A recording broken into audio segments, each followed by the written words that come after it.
All right, and welcome back to the Doug Karns program here on All Noise Radio. 267-495-4866 is the phone number. You can leave us a voicemail at any time, or you can also email me and Joe at dougkarnsprogram@gmail.com, or you can like us on Facebook. It's facebook.com/DKprogram, or you can actually go to our YouTube page. It's just search for the username Doug Karns Program, and all of our shows will just pop up there. You can listen to them at any time you want on your iPhone, Android device, computer, Roku, Apple TV, anything. And tell your friends too. Tell your friends to listen, and just please comment on the YouTube page, comment on Facebook, send us an email, leave us a voicemail, because we can play the voicemail on air. If it's good enough, I'll play it on the air and we'll talk about it. All right. So, anyways, let's finish up with Obama, and then we'll move on to Gingrich. Joe, I don't know if you saw this, but Obama denied the Keystone Pipeline from being built. That takes oil from Canada down all the way to the Gulf of Mexico. A lot of people say it's good that we're being environmental, not getting away from oil and everything. And some people say, well, let's figure out other ways to get oil. Really, it comes down to, listen, we need to get energy independent as soon as possible. Absolutely. I mean, you see what's going on in Iran and the Middle East. Yeah, with the Strait of Hormuz. Yeah. They're basically saying they're going to close it. So what are we going to do in response? Yeah. I mean, if they close that Strait of Hormuz, you're looking at drastic oil prices. I mean, you're talking about 1/6 of the oil supply being shut down. The world's oil supply. So if you're taking that sixth off the market, you're looking at a 15% increase in oil prices. Yeah. Which oil prices are at $100 right now. So that's another $15 on top of that. And that's just speculation. It could go up before that or more than that. So we need to, if I had it my way, for right now, I would get us so far into oil in this country, I would have so many pipelines going through people's houses, people's backyards. Like, I would build pipelines in the air. I would get so much oil pumped into this country so that we are 99%, energy independent. So we don't depend on anybody else. Right? Does that sound good? That sounds good. Okay, all right. Just let me finish. I know you have a little problem with that. So let's just say we're energy independent. We build all those pipelines, we build all these rigs, everything, right? Now, I think we're all in agreement that we'd like to find better energy, better renewable energy that would actually work and be cheaper and not pollute the air, right? Yeah. I think we all want that. But we can't just stop using oil now and try to go somewhere with that. Yeah, you can't just do it. We don't have the turkey. infrastructure. No. And the technology is not good anymore. I mean, look at Solyndra last year. The solar panel maker. You mean the one that was going to create how many jobs? Yeah, when he said in the State of the Union last year, he said this California solar panel company was going to create 1,000 jobs with stimulus money. $500 million we gave them. Guess what, Joe? They folded up. Even that $500 million that we gave them wasn't even good enough. And they fired 1,100 people. Wow. So not only did we not create that 1,000 jobs, we lost them. We lost an extra. Yeah, we lost them and an extra 100. But the technology is not there yet. No. We need become energy independent, so we're not relying on anybody. And then let's get a plan together to start working off of that. Yep. Maybe it's some wind power, some solar power, some hydrogen powered cars. I mean, GM had a beautiful SUV running off of hydrogen. And for 4 gallons of hydrogen, you get 500 miles. Yeah. Because hydrogen has it's more combustible than regular gasoline. So we need to make sure we're safe. Because if we lose oil, we lose this economy. We lose. Yep. You're talking about starvation across the country. Yeah, well, I kind of look at it like, having a job that you really don't like anymore. But you're not just going to quit that job and then look for another one. Exactly. You're going to keep that job until you get another job. Yeah, you just can't jump off, because oil is everything. Oil's in our machines. Oil is in our plastics. I mean, plastics are made from oil. It's a byproduct. Everything is from oil. So let's just become independent, and then let's start getting a plan together. Let's start pushing research, privately, of course, not through the federal government. Start pushing some research to get us onto this hydrogen power, you know? Yeah, let's not choke ourselves and No, you can't. cut off pipelines and all that. I mean, Joe, imagine if gas, if things went bad, horribly bad in the Middle East, gas prices they're estimating from $10 a gallon to $20 a gallon. Now, what would that do to the food supply here? Oh, of course it would go up.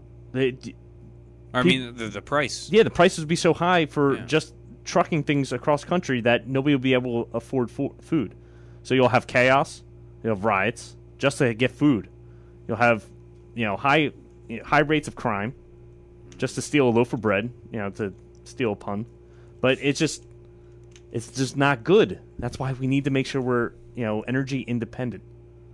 And this pipeline isn't going to do that. But I'm saying let's get as many pipelines, as many rigs, as everything we can get for right now, and then move off of oil. That's all I'm saying. And as a side note, Mr. Warren Buffett, who is...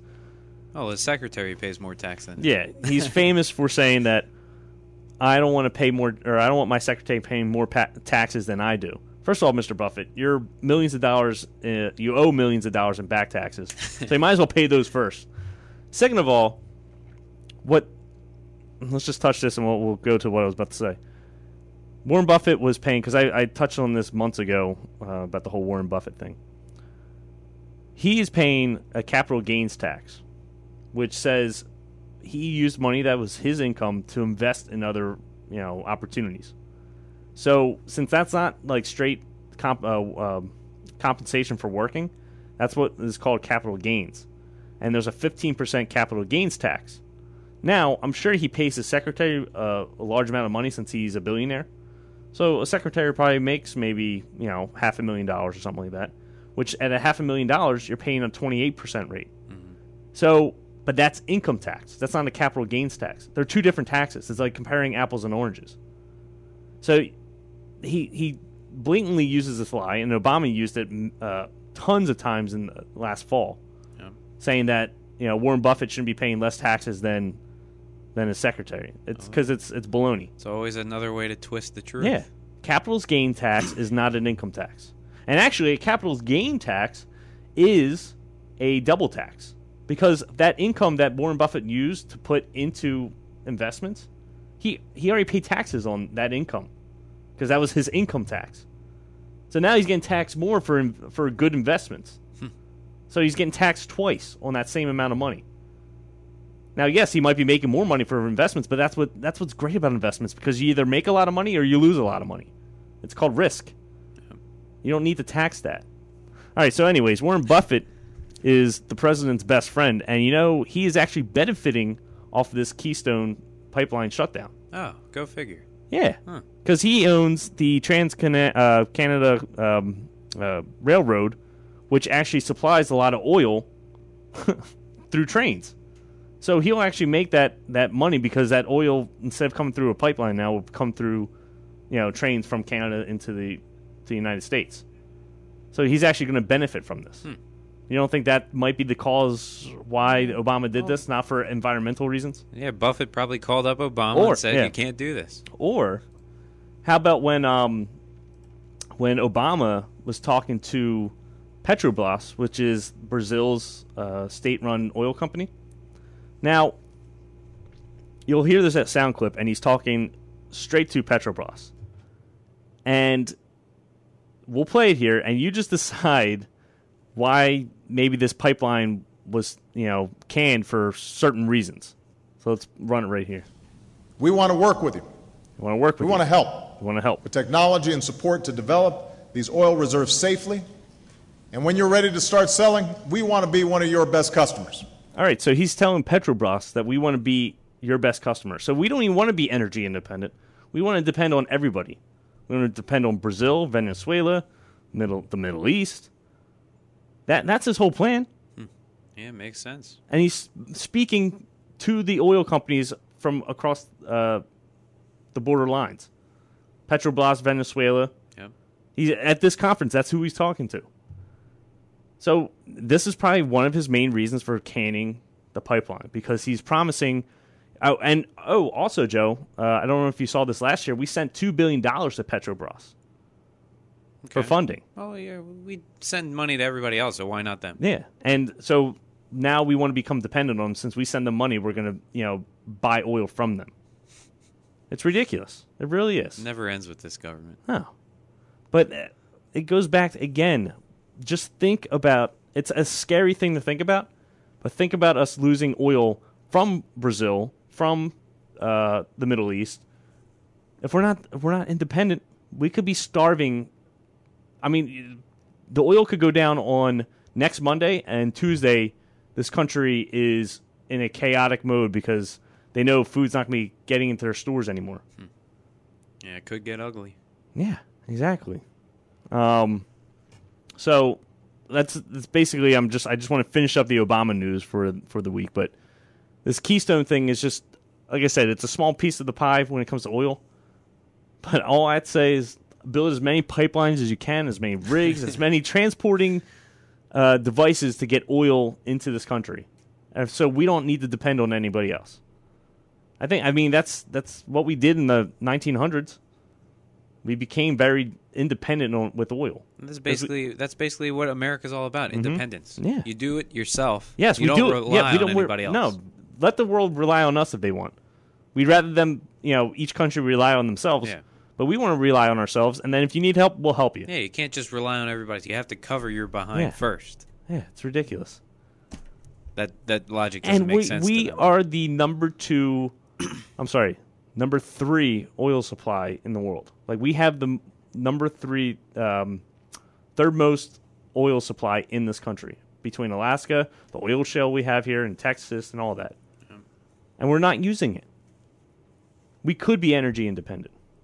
And if we were energy independent, gas would actually be a lot cheaper because we'd be pumping more oil into the market, which means more oil. Just like we were saying earlier in the show, more of something means less price. Yeah, lower price, and we could be seeing a lot less money in the gas price range. You're talking about maybe $1.50 a gallon. Like we were just talking about when George Bush came into office. Well, it all comes down to politics, though, with Warren Buffett. It does, yep.